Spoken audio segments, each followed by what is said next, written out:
তাহলে এই লেখাটা আপনার হাজবেন্ডেরও হতে পারে।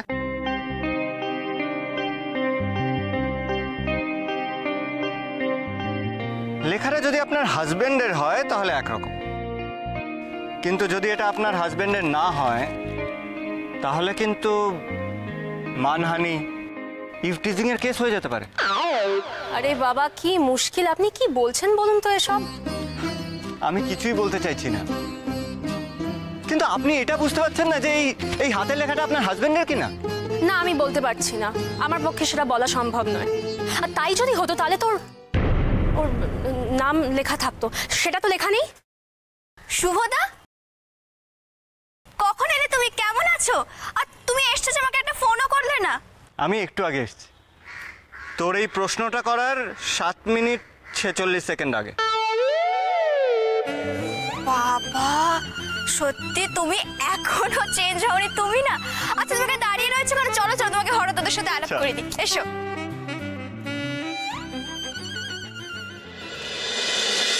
বাবা প্রশ্ন করে করে মাথা খারাপ করে দিল।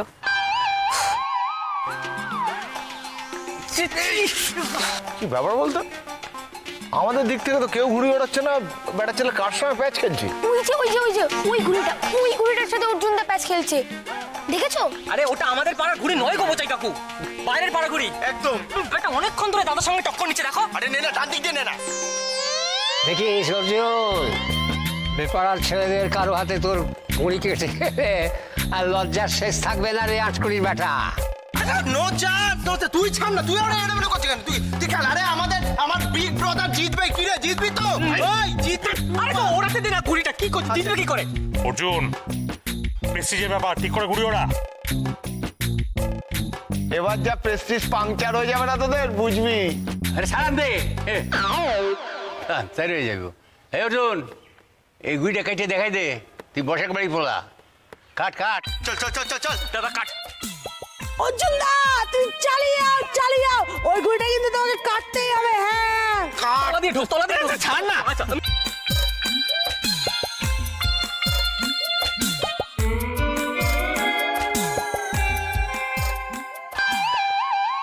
দেখো বউ, তুমি চিন্তা করো না, এইবার প্ল্যানটা ফেল করে গেল, কিন্তু এইবার প্ল্যানটা মানে পরের বার প্ল্যানটা ঠিক পাস করবে। সে কবে থেকেই তো আমরা প্ল্যান করেই যাচ্ছি, কোনো লাভই তো হচ্ছে না। আমার আর ভালো লাগছে না। এই বউ, ওই দেখো বিটকুল গাড়ল, ওই যে চন্দ্রিমার পেছন পেছন আসছে, আর সাথে সাথে কৃষ্ণা দেবী আছে, দেখেছো? ওইটাই গাড়ল। ইনি হচ্ছেন শুভদা, আমার মাস্তুতো দাদা। ইনার সাথে তুমি ফোনে কথা বলেছো। নমস্কার। নমস্কার। আমি তোমার জন্য তো অপেক্ষা করছিলাম। আজকে আপনাদের এখানে এসে যে আমার কি ভালো লাগছে না। কেন? আমিও আসলে ঘুড়ি ওড়াতে খুব ভালোবাসি। শুভদা, তুমি ঘুড়ি ওড়াতে পারো? হ্যাঁ, কিন্তু দেখ, রোজ রোজ তো আর ঘুড়ি ওড়ানো হয় না। লজিক্যালি দেখলে ঘুড়ি ওড়ানোটা আমার কাছে কোনো ব্যাপারই নয়। এসব কি বলছি রে? লজিক্যালি ঘুড়ি ওড়ানো কোনোদিন শুনিনি দাদা। আমিও তো নয়। হ্যাঁ, না যাওয়ার কি আছে? হাওয়ার স্রোত যেদিকে, সেদিকে যদি সঠিক অ্যাঙ্গেলে সঠিক সুতোর প্রেসারে টান দেওয়া যায় তাহলে তো যে কোনো ঘুড়ি কাটা যেতে পারে। এই যে বলা মুখে জগৎ না ভাইরা, এটা কইরে দেখো না দেখি। হ্যাঁ সে তো ঠিকই, মুখে তো অনেকেই অনেক কথা বলে। ওই যে বেটার ছেলে অর্জুন, তখন থেকে মুখে অনেক বড় বড় কথা বলছে, কিন্তু কাজের কাজ এখনো কিছু করে দেখাতে পারেনি। আরে ওই ঘুড়িটা কাটা তো সহজ নয়, তখন থেকে কথা বলে যাচ্ছে। সত্যি সহজ কি কঠিন সেটা একটা সুযোগ পেলেই তো বোঝানো যেতে পারে। এটা কে রে? জানি না, আপনি কে? ছাড় না, চল না বাদিকে।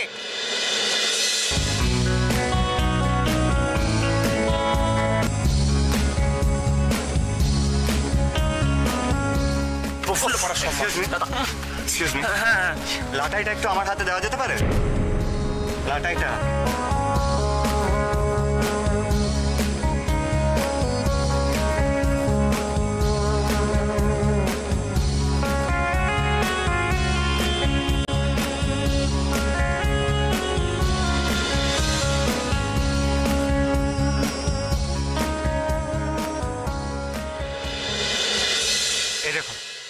হাওয়ার স্রোত আজ 70 ডিগ্রি অ্যাঙ্গেলে বইছে, তাই আমাদের ঘুড়িটাকেও এই 70 ডিগ্রি অ্যাঙ্গেলে নিতে হবে।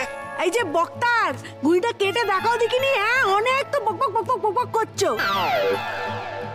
অঙ্ক করে ঘুড়ি উড়িয়েছিস কখনো? তারপর সঠিক ব্যালেন্স রেখে 35 ডিগ্রি অ্যাঙ্গেলে যদি সুতোটাকে টান দেওয়া যায় তাহলেই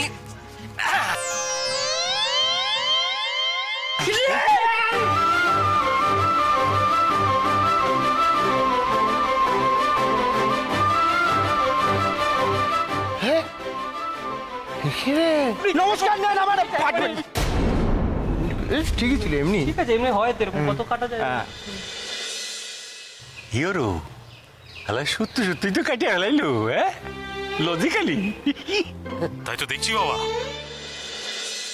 না, ছেলেটার এলেম আছে বলতে হবে। দেখলেন তো লজিক, বলেছিলাম না জিনিসটাকে ওই লজিক্যালি ট্যাকল করলাম বলেই তো একবারে ঘুড়িটাকে কাটতে পারলাম।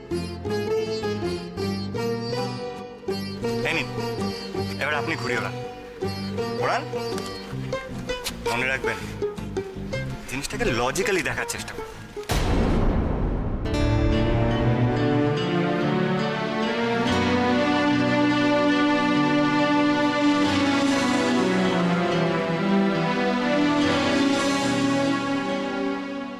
জিনিয়াস। ওষুধটা ঠিক জায়গায় পড়েছে। কাটা ঘায়ে নুনের ছিটে না দিলে কাজের কাজ তো হচ্ছিল না বাছাধন।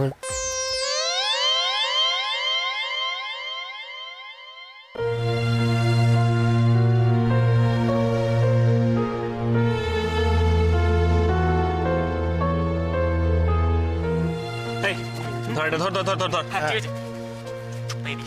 আচ্ছা ধর এটা ধর। শোন, আমার ঘুড়ি উড়াতে ভালো লাগছে না, বাড়ি যাচ্ছি। চললাম মানে কি কি বাড়ি যাচ্ছি, দাঁড়া এখানে আমরা হারাবো তো। আচ্ছা আচ্ছা, একটু আসবে। শোন, সিরিয়াসলি বলছি, আমার ভালো লাগছে না, তোদের ঘুড়ি ওড়াতে ইচ্ছা করছে, তোরা ঘুড়ি ওড়া, আমি চললাম। সর। আরে দাদা, কি করছিস তুই? আরে স্কোর লাইন তো সবে 1-1, ঘটিদের আর একটা ঘুড়ি কাটতে পারলেই আমরা জিতে যাবো দাদা। এই দাদা খেলে, দাদা খেলে, দাদা খেলে। জিতলাম কি হারলাম তাতে আমার কিচ্ছু এসে যায় না, ঠিক আছে? বিরক্ত করিস না, সর যেতে দে। সর বলছি। এই দাদা, এই কি হলো তোর হঠাৎ এরকম করছিস কেন? ঘুড়ি ওড়া। আরে শোন, অর্জুন অর্জুন, কি হলো?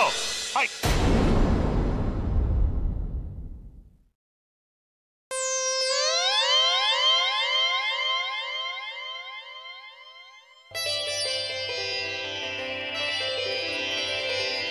বৌমা, তোর ওইগুলো রেখে দাও, আর তো লোকজন আইবো।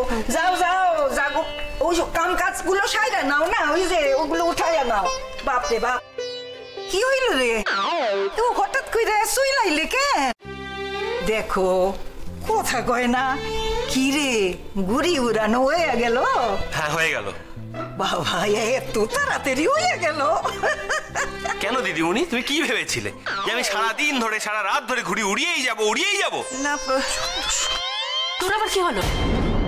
এখনই বাড়ি চলে এলি, আবার রেগে রেগে উত্তর দিচ্ছিস, কি হচ্ছে কি? কোথায় রেগে উত্তর দিচ্ছি? হ্যাঁ, কিন্তু তোমরা একটা কথা বলো তো, তোমরা হঠাৎ করে আমায় জেরা করছো কেন?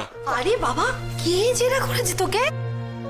এই তো একটু আগে ভাইদের সঙ্গে আনন্দ করে ঘুড়ি ওড়াতে গেলি, আবার হঠাৎ করে মাঝপথে চলে এলি কেন? জানতে চাইছি অর্জুন। ঠিক কি জানতে চাইছো একটু বলবে আমার ছোট মা? হ্যাঁ, না মানে আমি যে তাড়াতাড়ি বাড়ি চলে এলাম, এখন সেটাতেও আমার অপরাধ?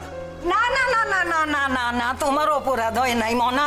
চুপ করো না মনা, তুমি ওখান ঘরে যাও, গিয়া বিশ্রাম করো, গিয়া যাও যাও যাও।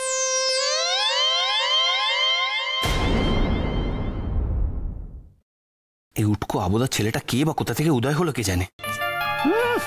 ঘুড়ি ওড়ানোর একেবারে এক্সপার্ট। কোন ডিগ্রি কোন অ্যাঙ্গেলে ঘুড়ি উড়বে, কোথা থেকে হাওয়া দেবে, হাওয়ার কত প্রেশার সব মেপে নেবেন উনি। ডিসগাস্টিং। সবার সামনে একটা হিরো হিরো ভাব করছিল, বিশেষ করে মহারানীর সামনে। কিন্তু সত্যি ছেলেটা কে? মহারানী কি আগে থেকেই চিনত নাকি ওকে?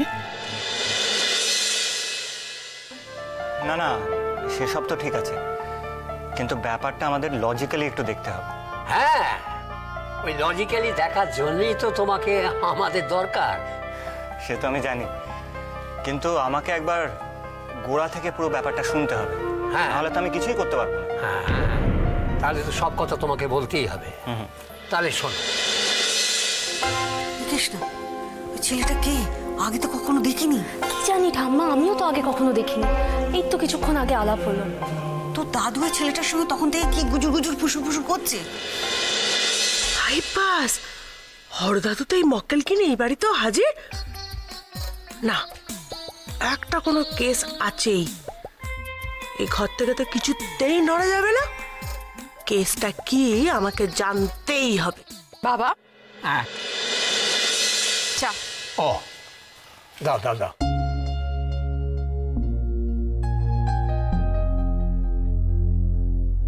ও বৌমা, ভালোই হয়েছে তুমি ঘরেই আছো। তোমাদের সকলের সঙ্গে একজন নতুন অতিথির আলাপ করিয়ে দিই। ওই গো শুনছো, এদিকে এসো না। কৃষ্ণা, তুই আয় আয় আয় আয় আয়। তোমাদের সকলের সঙ্গে পরিচয় করিয়ে দিই। এর নাম শুভ। আচ্ছা, ওই যে আমাদের চন্দ্রিমা, সম্পর্কে চন্দ্রিমা দাদা হয়। তোমার আসল পরিচয় একজন উকিল, খুব ভালো উকিল আর খুব এলেমদার ছেলে। তাই আমি ঠিক করেছি কৃষ্ণা আর অর্জুনের ডিভোর্সের ব্যাপারটা শুভই করবে।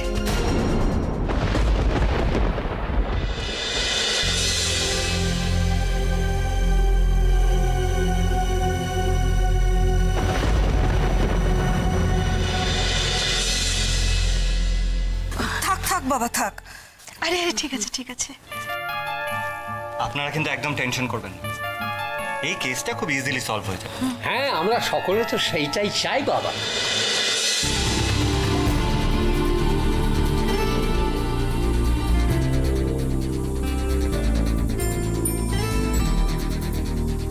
কি রে, কিছু বলবি?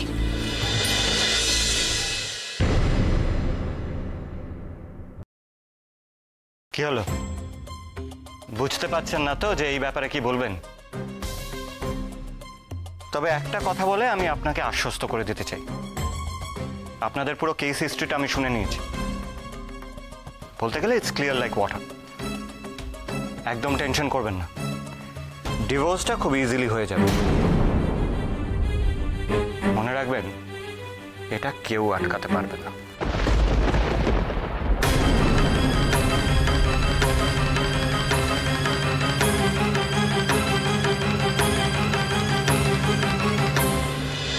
আমি বলছিলাম এই ব্যাপারটা নিয়ে তো তাড়াতাড়ি না করে একটু সময় নিলে ভালো হতো না? আর কত সময় দেওয়া যেতে পারে বলতে পারো? এক মিনিট। আমি একটা কথা বলি। হ্যাঁ। আপনারা নিশ্চয়ই এটা ভাবছেন যে পাত্রপাত্রীকে আরেকটু সময় দেওয়া উচিত। হ্যাঁ হ্যাঁ, ঠিকই ভাবছেন, মহামান্য আদালতও কিন্তু একই ভাবে। তাই যে কোনো ডিভোর্সের আগে 6 মাসের একটা সেপারেশন পিরিয়ড থাকে, তারপর ডিভোর্স হয়।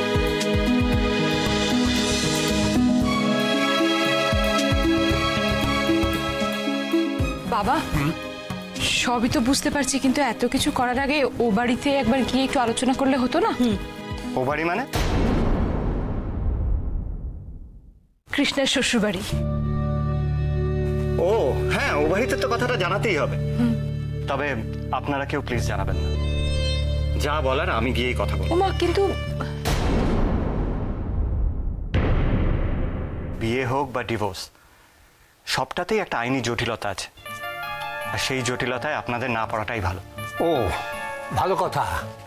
শুভ, তুমি কোথায় থাকো সেটা তো এখনো জানা হলো না। আমি আলিপুরে একটা ফ্ল্যাটে থাকি। আচ্ছা। আমার ফ্ল্যাটটা রেনোভেট হচ্ছে, তাই এখন কিছুদিন চন্দ্রিমাদের বাড়িতেই থাকবো। আমাদের প্রতিবেশী হলে তাহলে। টেম্পোরারি। তবে ম্যাডাম কৃষ্ণা, আপনি একদম টেনশন করবেন না, আমি এখান থেকে চলে যাওয়ার আগে আপনাদের ডিভোর্সটা ঠিক হয়ে যাবে।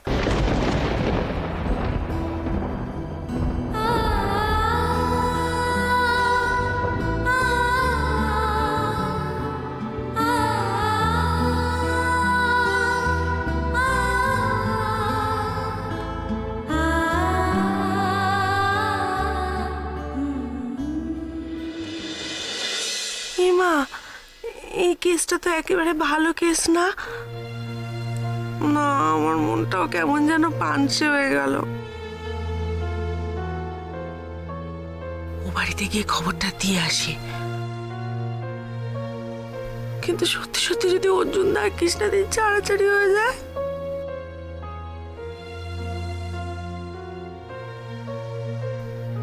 না চম্পা থাকতে সেটা কিছুতেই হবে না।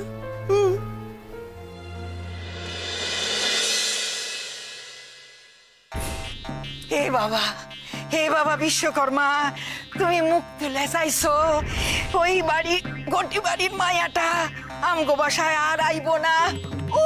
তুমি যে কি ভালো কাম করছো, কি কমু হেগো লগে আমগো কোনো সম্পর্ক যেন আর তৈয়ার না হয়, এই মায়াটার ছায়া যেন আর আমগো না দেখতে হয়।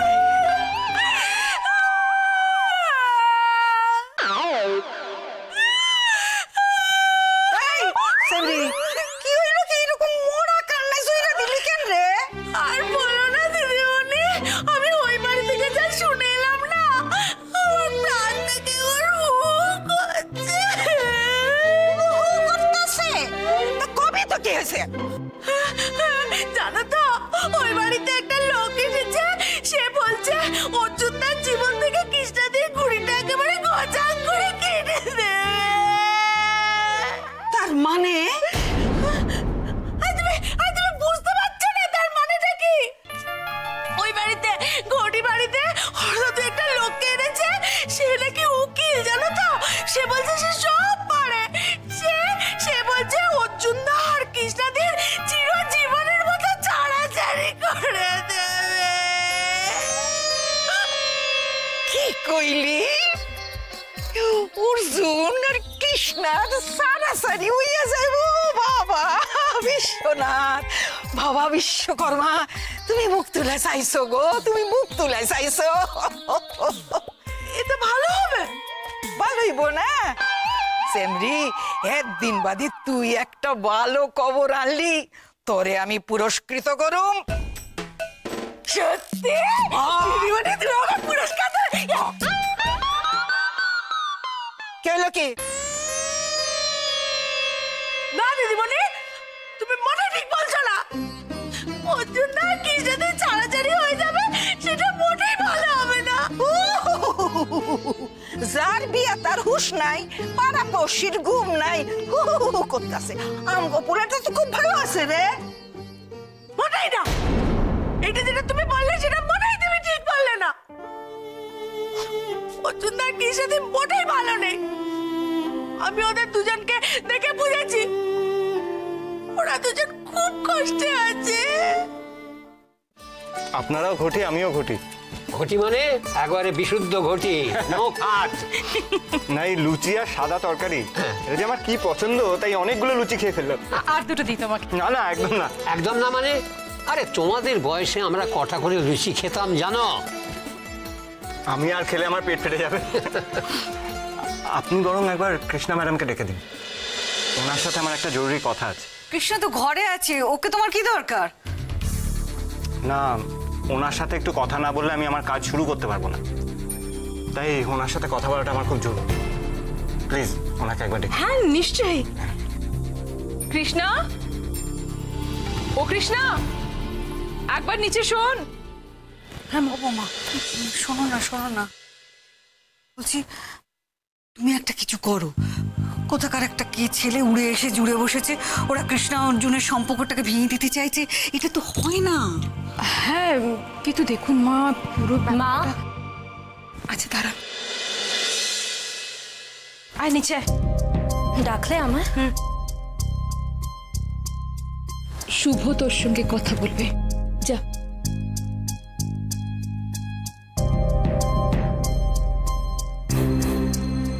বলুন। আপনার কাছে আমার একটা প্রশ্ন আছে। কি প্রশ্ন? এই যে আপনাদের কেসটা, মানে আপনাদের যে ডিভোর্সের কেসটা, তার জন্য আপনি মানসিকভাবে প্রস্তুত তো?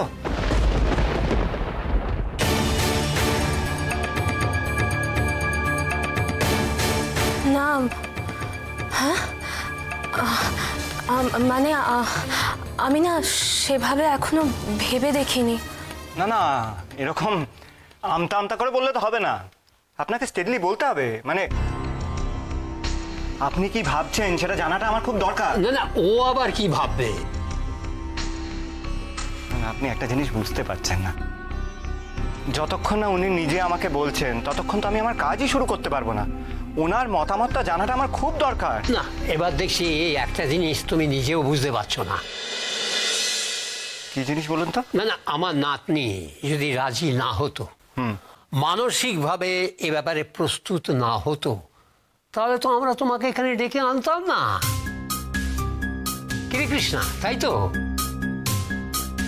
তুই বানা এক কাজ করো, ও বাড়িতে তুমি ভবর সঙ্গে একটু কথা বলে নাও। ঠিক আছে, আমি তাহলে ওই বাড়ি গিয়েই কথা বলে নিই। হ্যাঁ।